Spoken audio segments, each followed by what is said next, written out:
नमस्कार मैत्रिणींनो, इन्स्टंट रेसिपीमध्ये तुम्हा सर्वांचं स्वागत आहे। आज आपण एक वेगळा नाश्ता बनवणार आहोत। असा तुम्ही कधी बनवला आहात का? कमेंट करून नक्की सांगा।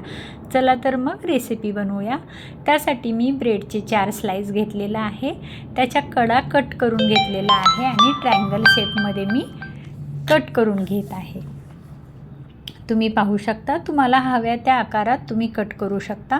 मी त्रिकोणी आकारामध्ये कट करून घेतलेला आहे। त्यासाठी मी एक मोठा कांदा घेतलेला आहे आणि तो उभा कट करून घेतलेला आहे। आता त्याच्या पाकळ्या सुट्ट्या करून घ्यायचा आहे। पूर्ण पाकळ्या वेगवेगळ्या करून घ्यायच्या आहेत। आता मी 2 चमचे बेसन पीठ घेतलेला आहे। बेसन पीठ मी चाळून घेतलेला आहे।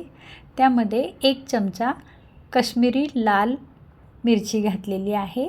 1 छोटा चमचा हळद घातलेली आहे।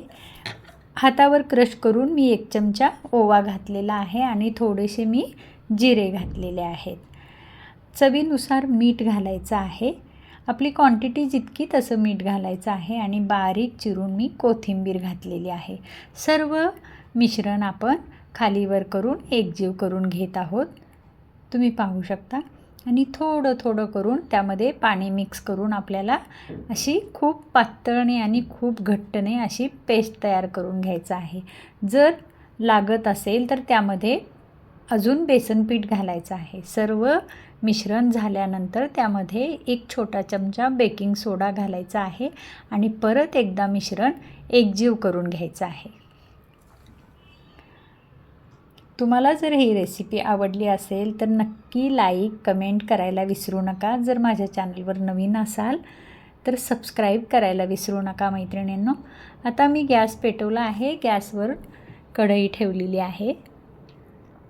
तुम्ही माझी रेसिपी कुठून पाहताय हे नक्की मला कमेंट करून सांगायचं आहे आणि रेसिपी करून कशी वाटली रेसिपी हेही मला कमेंट करून सांगायचं आहे।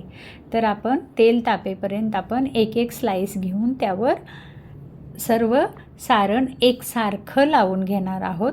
अतिशय कुरकुरीत असा हा नाश्ता तयार होतो मैत्रिणींनो। मुलांना मोठ्यांना सर्वांना आवडणारा असा नाश्ता आहे। तुम्ही पाहू शकता, अगदी कुरकुरीत असे आपले ब्रेड पकोडे बनवून तयार होतात। आता मी दुसरी बॅचही तळून घेतलेली आहे। सॉरी, माझ्याकडून व्हिडिओ टाकतानाचा राहून गेलेला आहे मैत्रिणींनो। मी दोन्ही बॅच छान उलटपालट करून खरपूस रंगावर आपले पकोडे तळून घेतलेले आहे। परत एकदा भेटू अशाच नवीन रेसिपीमध्ये।